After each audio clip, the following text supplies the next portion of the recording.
And joining me on the podcast and on videos, John Meyer, mining analyst and partner at SP Angel. And I tell you what, he's looking very smart today. Thanks. It was just for viewers. If you want to check John out. By the way, a bit of backstory there. John started off with a very show busy story about his tie there. It went downhill a little bit. But you did say, John, that tie, and it's very relevant for the news out. It's a BHP Billiton tie, isn't it? It is from Billiton years ago, before Billiton merged with BHP. So it's a cast off from the directors. Yeah. Well, you started off by saying it's a Billiton director's tie. Oh, yeah. And you went on and explained it's a cast off essentially when they merged. They got rid of them all. So we're totally into recycling, you know. Yeah, that's looking very smart. But in fact, I'm looking at your note here, and people can sign up to this, I assume, SP Angel note. And BHP Billiton has launched a hostile bid for Rio Tinto in February with a deal fell away, but they've done it again. So they're going for this. This says to me, this is a copper story, John, really, isn't it? Because you've got Anglo American. They're launching a bid for Anglo American. I think 31 billion. Was that right? Is that the number come off my head? Yeah, it's a share issue deal. So the relative valuations will be the same, but the quantum will change according to the prices of Anglo American and BHP, or really BHP. So yes, as you say, it's all about copper. BHP, like everybody else, have identified they want to own more copper production. They want to own good quality copper production, and one of the cheapest ways to get their hands on that is to buy Anglo American. They've told the board of Anglo they don't want the assets in South Africa. They don't want Anglo Platinum. They don't want Kumba iron ore. They really just want the copper business. So there is an iron ore business in Brazil as well that has value, and there are other bits and pieces in the Anglo portfolio that would be quite nice. But for BHP, it's pretty easy acquisition to absorb, and then it's bye Anglo. Yeah, well, another sad thing. I mean, this is held. I hold this in my fund, which I hold the top 50 dividend yielding stocks in the FTSE 350. And of course, if this goes, that'll be gone. But like I said, it's the copper story, because everyone realizes that copper is going to be, a hot commod as we go forward. Again, in traditional uses and in, the new sort of technology coming out, all the EVs and all that, which need twice as much copper. And so BHP want more exposure to copper, and there's lack of tier one mines around. Is that right? So they want to get some of Anglo's assets. It's been very hard to find new large-scale copper mines, and they take years to discover, and then you have to go through the permitting process, etc., etc. And especially with these large companies, they are very methodical, but also quite slow about bringing these things on. So it's just easier for these guys to buy them, and they've got tons of cash to go and buy assets if they want to. In this case, BHP are offering their shares, so they feel that their paper is reasonably well valued. I suspect all these companies will actually go up, because copper prices, they've gone through $10,000 a ton today for the first time in some years. And I suspect copper will carry on going higher. So what we know is that China is producing a lot of electric vehicles. Those electric vehicles, each one of those cars uses at least twice as much copper as a normal internal combustion engine car. In fact, you might be interested to know that with the floods in Dubai, people are still able to drive their electric vehicles in the flooded waters, whereas the internal combustion engines were all getting flooded and destroyed. Yeah. So I suppose with the climate change happening, that'll happen more often. But so what's going to happen now? Because let's go back to the Anglo-Asian share price, because I know that people are saying it's a low ball offer, cheeky bid. But on the one hand, look at the Anglo-American. Yeah, Anglo-American share price. It hasn't been performing, is it? Literally, it hit a high April 2022 of 41.95. It's now pre-bid, it was down at 22 quid, pretty much, and 41 quid, so halved. It's now gapped up pretty much 25 quid.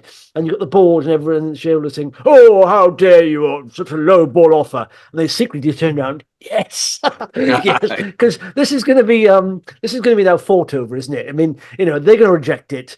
Someone else is going to step to, they've got some excellent copper assets. We need to get in there. So this will be a bidding war, won't it? I wouldn't be surprised if a Chinese company came in. Maybe the Americans, one of the American copper players might come in, perhaps even Barrick Gold. Although Barrick Gold sounds like a gold company, it also produces copper, and it's very interested in producing more copper. So I think the guy, Mark Bristow, who runs Barrick, will be very keen on running a slide rule over buying Anglo. And because he's a South African, I think he'd quite like to own Anglo American. That would look nice in his portfolio. So yeah, I think there are going to be other offers, and it may be that BHP then decide to go after Rio Tinto. Now, I know Rio's is a much bigger business, but BHP nearly merged with Rio's back in 2008. It didn't happen at the time because the global financial crisis, which I remember being all about subprime, and then the collapse of Lehman Brothers, that caused a banking crisis, and that meant that BHP weren't able to scrape the money together to buy Rio's. Yeah. Now, of course, the world is a different place today. There is much more cash within the banking system, and I don't think there's any great problems with the banking system. So it wouldn't surprise me if this is more of a warm-up. This is like a boxer in the ring saying, okay, I'm going to warm up with Anglo American, and then I'm going to go for a knockout punch at Rio Tinto. Yeah, well, let's have a look. So Anglo American here, they're now showing at 26 quid a share. They're now showing 34 billion. Now, 31 was offered. BHP, their market cap is showing currently 119 billion, so 120 billion, let's say. So they are 4 times the size, pretty much, of Anglo. So what's the size of Rio? It's like a Rio Tinto, because Rio Tinto, they're 115, so they're very similar sized. That's a big, yeah. So that'll be a bit more, but it'll be interesting to see what's happening. But I suppose, on this theme, let's go on the scale a bit. Early in the week, a junior listed. What's Base now? Base is Base Resources market cap 152 million. That's after what? Was that 100% premium bid? Was it? I believe it was 188% premium on that offer. The offer is made by Energy Fuels Inc. They are a uranium and rare earth producer in the United States, and I think they want to do more rare earth production. And the reason to buy Base is because their new Toliara project has quite a lot of monazite in it, and monazite is a mineral that contains about five rare earths, and quite important rare earths. So this is an easy way for Energy Fuels to effectively create more rare earth production. Now, they are taking a risk because the Madagascar government hasn't given Base Resources permission to start building the mine yet. But I reckon the Americans, they probably feel the American embassy might help to push things along a little bit for them. Yeah. Well, that chart there is very reminiscent of Anglo American's chart. Literally, trend down for literally since August 2022, same time. The peak there was obviously in commodities, and then a gap up, but a bigger gap up, obviously, of course, in Base Resources there. But it's getting exciting, John. Is it in your space? There's a lot of stuff going on there. There's also this tends to happen, doesn't it, at the bottom of the market? Just about every chart in the mining sector looks like that. Just to a greater or lesser degree. I mean, sadly, some of the juniors have been hit even harder.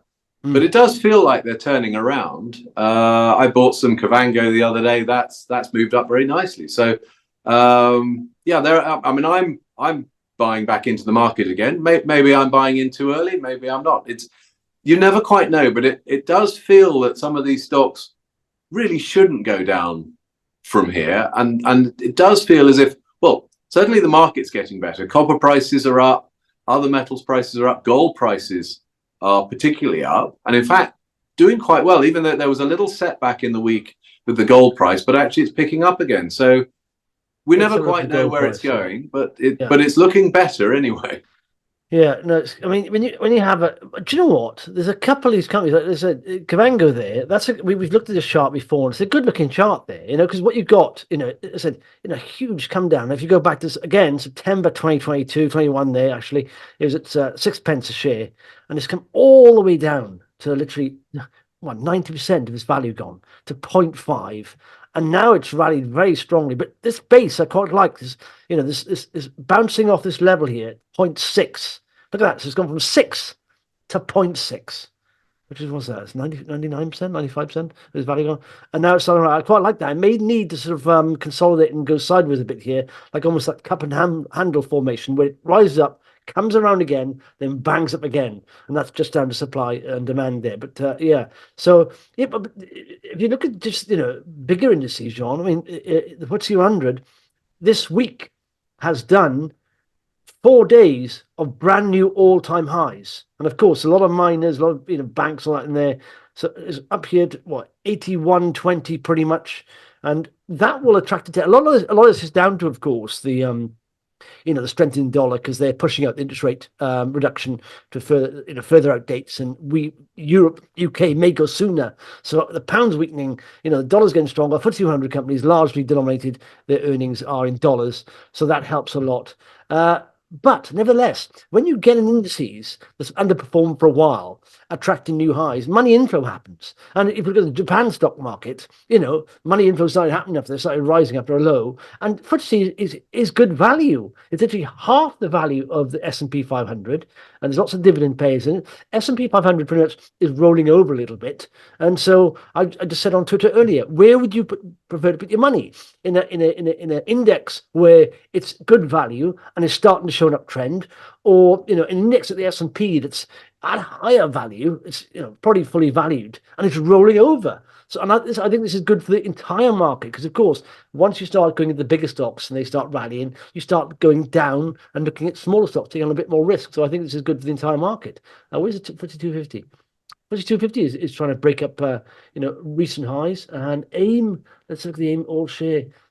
Again, it's teetering on that edge of trying to break these recent highs.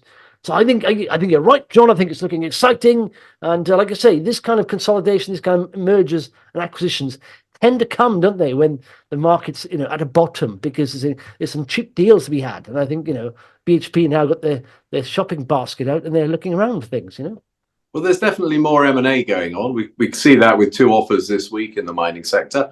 That just brings more interest. It brings new cash into the market. Clearly, it brings money in from the deals that are being done, and it all tends to feed on itself. So yeah, M&A activity generally lifts the market. Yeah. Okay. So that's the thing.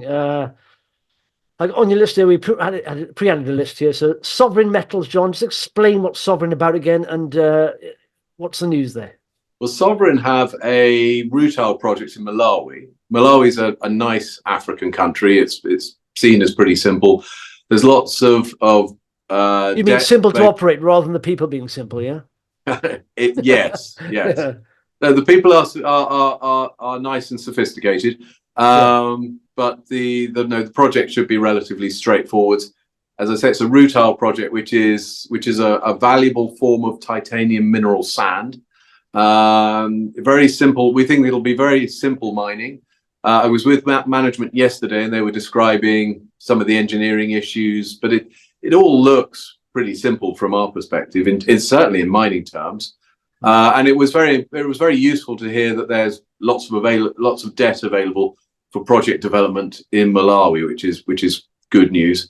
Rio Tinto are backing the project. They own 15%, and they put, I think it was $42 million into the company when they bought that stake.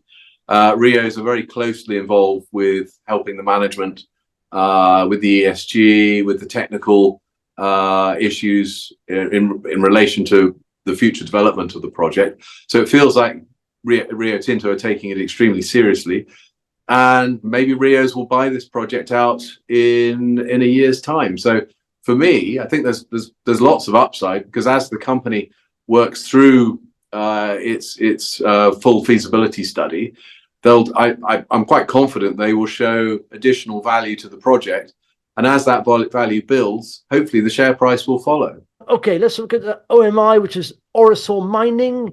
What's happening there? Remind us what Orosur do again, if you could. Yeah, we act as nomad and broker at Orosur. They have a gold project in Colombia called ANZA, and because of the acquisition of their joint venture partner, they're hopefully going to get 100% of the project back again. So at the moment, I think they're on 50% of the project. When they regain full control of it, they'll be able to push ahead on the drilling. And this is a nice looking gold project. Yeah, okay, we can't say it's going to be a mine just yet, but I think it's got a reasonable chance of being something more important, more successful going forwards. And Colombia is not a bad place for that sort of development. So I think regaining 100% of the project is good for Orosur. Yeah. Again, that's looking it's quite promising. Look at that. It hasn't been over that 50-day, 200-day moving average, the red line there for a while. And it's broken above it then. You normally see that at the bottom, and it'll pull back a bit after a good rally, and now it's above it again. So it's good. It's above that 200-day moving average. A lot of these charts are starting to see, bottoming formation happening. Okay, and the last one, Power Metals. What's happening there, John? Those guys have been busy in Botswana at the Malopo Farms project. No palms there, just farms. Botswana's a dry sort of semi-desert area, or much of it is. But they have drilled into a target. We haven't got assays from that target yet, but it's showing the sorts of mineralization that they were after. So I don't want to get too excited yet, because this is more about finding structure before they find, a real project. But you never know. I mean, maybe they've got some interesting grades that will come out in the assays. So, it's definitely worth watching. Power Metals, they've got a big and wide-ranging portfolio of mineral projects, and sooner or later they are going to come up with the creation of some real value. Yeah. It's like exactly. It's like the Grand National backing all 30 horses. You're going to get a winner somewhere. But the thing is with that, when they are drilling, they're going to get some kind of mineralization results, aren't they? Or because you do some surveys beforehand, geothermal, whatever you do, and if you didn't come up with I've never seen an RNS release from a resource company that said nope, nothing there, nothing at all. But oil and gas is different. But with minerals, there's got to be some minerals there somewhere. It just depends on the quality of it, surely. We have seen a few releases where nothing has been found. They do have to report that. Did they just say in the release? I don't the RNS say nope, nothing. Move on. I just love that. Just a couple of words. Well, I respect a management team that do that, because it's very important to drop things that are not successful and to move on as fast as possible. But they don't, though, do they? Most of them, I've read literally. I'll read. In fact, oil and gas are worse than this, but I've read, RNSs, and I literally, it's so technical and complex sometimes. Thinking, did you find anything? That's all I want to know. They go on the technical, and then you have to wait until the market opens and the stock crashes. And they obviously didn't have. So it's sometimes it is couched in all this technical jargon, and you can't make out what the heck. Did you find anything? That's all I want to know. Yes or no? I share your sentiments, Justin, but in this case, I think we're going to have to wait for the assays to know whether they're onto something. One hole doesn't create a project on its own, but within the area, within the region that they're exploring in, there have been discoveries of value. I mean, you're away from Zambia. I still prefer copper exploration in Zambia, but Kavango and Power Metals, there is a reasonable chance they'll find something of value. So so that makes it an interesting stock. Yeah. Okay. Pow. It's again, it's struggling to get above that 200-day there. It's rallied up, come back down, but who knows if they release? The story stocks these, so release good news on that exploration there, and it should go well. Marvelous stuff. And like I said, just quick. I think we finish off on the chart of copper, because it is rallying strongly, and of course, Dr. Copper. That's what it's called because of its ability to judge as a barometer for economic growth, I suppose. So if that starts rallying, we should all say, "Hey, all right." Hopefully, in fact, the copper's done well, isn't it? The last, look at that, since 2016. In fact, the big dip And the gap. I mean, in many respects, it's fallen behind in an inflationary environment. And I really think the key driver for copper now, it's not just economic growth or economic activity, but it's really the construction of so many electric vehicles, particularly by China. I mean, if China wants to make millions of electric vehicles, it's going to have to buy millions more tons of copper. It's as simple as that. Yeah, that's interesting actually, because when you think about it, there's a lot of talk about development of the battery and how it may go from being lithium and all that base to something else. But whatever you use, copper's needed, isn't it? It absolutely is. But while you're mentioning batteries, the news flow that we see on developments for lithium-ion batteries is extraordinary. I mean, we're now seeing regular stories about 1,000-mile batteries. So when you charge your battery, in theory, could take you 1,000 miles. I mean, I don't think you want to run it down that low. And also charging rates. Companies are coming out saying the charging rates are much faster, and the rate of development on new ideas for battery chemistry is quite extraordinary. And I really think over the next 10 years, the electric cars are going to be an absolute must-have. I think, much as I like combustion engine vehicles, I like the feel and the noise and everything, I just think we're moving away from that at a rate of knots. And this is give it 10 years time, you won't even think about buying a combustion car anymore. Yeah, no, I completely agree. And it follows every other path of technical advancement and development, isn't it? The more that goes into, the more money goes into, the more people buy. It's self-fueling, isn't it? You have to start getting that wheel. The more people that buy these cars, the more development goes into them, and so you almost get that exponential growth. It's like the microchip, how that doubles in speed every 18 months. So ridiculous. So that's the way it works. But when you say 1,000-mile battery, I thought, is there a car attached, or is it just a battery with 4 wheels on it, like a remote control? Because you need to have people on board and all that stuff. Just a little battery go 1,000 miles, but no, with no passengers. So hopefully we'll get there. No, it'll follow that development path definitely. And right now we're in that ramp up. We're still, what is it, 3% of the world's transport still? It's only 3%. So that the money doesn't plow into it really until you get to sort of 5-10%. Then you start seeing huge advancements in the technology. But and you know what's so good about this, Justin, is the Chinese are producing cars at probably half the price that we can buy cars for in the UK.